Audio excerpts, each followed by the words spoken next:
మాజీ ముఖ్యమంత్రి వైఎస్ జగన్ అధికారంలో ఉన్న సమయంలో chief secretary, DGP, TTD chairman మొదలు కింది స్థాయి అధికారుల వరకు రెడ్లు మాత్రమే ఉండేవారనేది ఓపెన్ ఫ్యాక్ట్.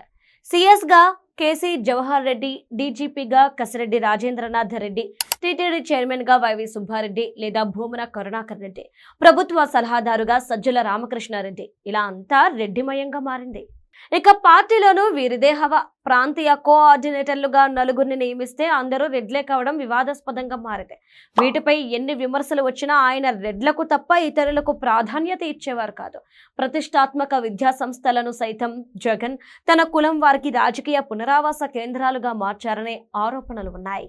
పార్టీ ప్రభుత్వాన్ని రెడ్లకి రాసిచ్చిన జగన్ దేశ భావి పౌరులకి, రేపటి సమాజాన్ని తీర్చిదిద్దాల్సిన విద్యాశాఖలోనూ ఆయన రెడ్లకు పెద్దపీట వేశారు.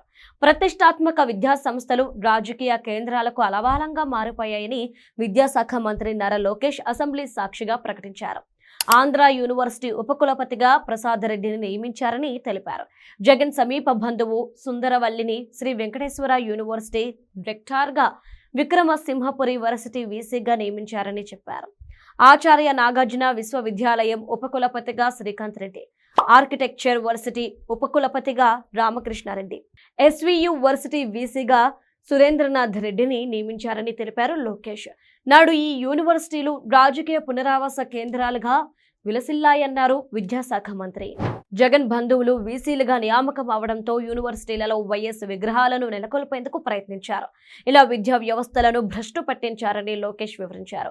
వీటిపై విద్యార్థులు తిరగబడితే కేసులు పెట్టారని గుర్తు చేశారు. వర్సిటీలలో ఫ్యాకల్టీ నియామకాలను గాలికొదిలేసి రాజకీయాలకు ప్రాధాన్యత ఇచ్చారని విరుచుకుపడ్డారు లోకేష్.